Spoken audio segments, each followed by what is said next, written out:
برِ صغیر کی کہانی یہ سلطنتوں کے بننے اور پھر تاریخ میں گم ہو جانے کی کہانی ہے۔ یہ ہزاروں سال پر پھیلی ایک ایسی داستان ہے جس نے اس خطے کی پہچان بنائی ہے۔ تو آئیے وقت کے اس لمبے سفر پر چلتے ہیں۔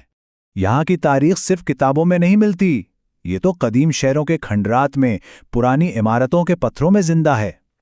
یہ صرف جنگوں اور بادشاہوں کی تاریخ نہیں، بلکہ ان تہذیبوں کی کہانی ہے جنہوں نے اس زمین پر گہرے نقش چھوڑے ہیں۔ تو ہمارا سفر تقریباً 4,500 سال لمبا ہے۔ ہم شروع کریں گے وادی سندھ کی پراسرار تہذیب سے، پھر موریہ، گپتا اور عظیم مغل سلطنتوں کے ادوار سے گزریں گے، اور ہمارا سفر برطانوی راج سے آزادی پر آ کر مکمل ہوگا۔ ہر دور تاریخ کا ایک نیا ورق ہے۔ تو چلیں شروع کرتے ہیں بالکل آغاز سے، اس خطے کی پہلی معلوم عظیم تہذیب وادی سندھ سے۔ یہ تہذیب اپنے وقت سے بہت آگے تھی۔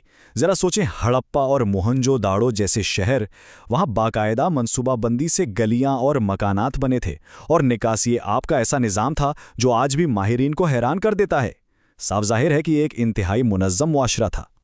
وادی سندھ کے بعد بر صغیر چھوٹی چھوٹی ریاستوں میں بٹا ہوا تھا۔ پھر دو ایسی بڑی سلطنتیں ابھریں جنہوں نے سب کچھ بدل دیا۔ ایک موریہ، جس نے پہلی بار اس سرزمین کو ایک کیا، اور دوسری گپتا، جس نے یہاں ایک سنہری دور کی بنیاد رکھی۔ یہ دونوں سلطنتیں برِ صغیر کی تاریخ کے دو اہم ستونوں کی طرح ہیں۔ ایک طرف موریہ سلطنت تھی، جس نے اشوک اعظم کی قیادت میں سیاسی اتحاد قائم کیا، اور دوسری طرف گپتا سلطنت، جس کا زور علم اور فن پر تھا۔ اسی دور کو سائنس اور ادب کا سنہری دور کہا جاتا ہے۔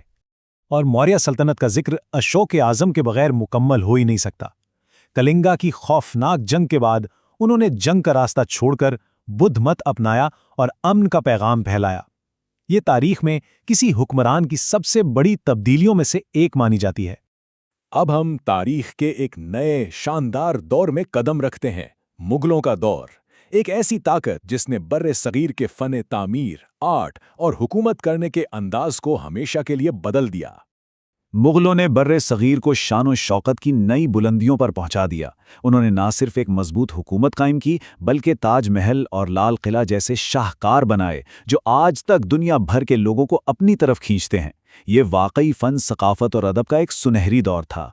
لیکن ہر عروج کو زوال ہے۔ مغل سلطنت کمزور پڑی، اور اس خلا کو پر کرنے کے لیے ایک نئی غیر ملکی طاقت یعنی انگریزوں نے یہاں اپنے قدم جمانا شروع کر دیے۔ اچھا، یہ سب ایک دن میں نہیں ہوا، یہ ایک بہت لمبا عمل تھا۔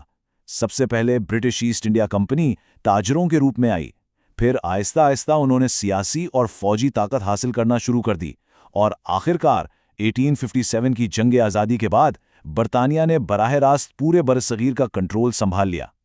برطانوی راج سے آزادی کی جدوجہد میں دو بہت واضح نظریات سامنے آئے۔ ایک طرف مہاتما گاندھی تھے جو عدم تشدد پر یقین رکھتے تھے اور ایک متحدہ آزاد ہندوستان چاہتے تھے۔ دوسری طرف محمد علی جناح تھے جن کا موقف تھا کہ مسلمانوں کے حقوق کے تحفظ کے لیے ایک الگ ملک پاکستان ضروری ہے۔ اور پھر وہ سال آیا جس نے سب کچھ بدل دیا، 1947۔ یہ آزادی کا سال تھا اور تقسیم کا بھی۔ آزادی تو مل گئی، لیکن اس کی قیمت بہت بڑی تھی۔ تقسیم کے نتیجے میں بھارت اور پاکستان دو آزاد ملک بنے، لیکن اس عمل نے تاریخ کی سب سے بڑی ہجرت کو جنم دیا۔ لاکھوں لوگ بے گھر ہوئے اور فسادات میں لاتعداد جانیں گئیں۔ یہ بر صغیر کی تاریخ کا ایک بہت ہی تکلیف دہ باب ہے۔ تو اتنے اتار چڑھاؤ کے بعد سوال یہ ہے کہ ان سلطنتوں کی وراثت کیا ہے؟ کیا ان کی گونج آج بھی سنائی دیتی ہے؟ برِ صغیر کی یہی تو خاص بات ہے، یہاں ماضی اور حال ایک ساتھ سانس لیتے ہیں۔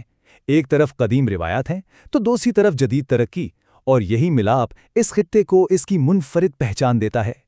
تو آخر میں یہ سوال ہمارے لیے ہے کہ ان سلطنتوں کی کامیابیوں اور ان کے دکھ آج بھی ہماری پہچان کیسے بناتے ہیں؟ یہ ایک ایسی میراث ہے جو ختم نہیں ہوتی، بلکہ ہر نسل کے ساتھ آگے بڑھتی ہے۔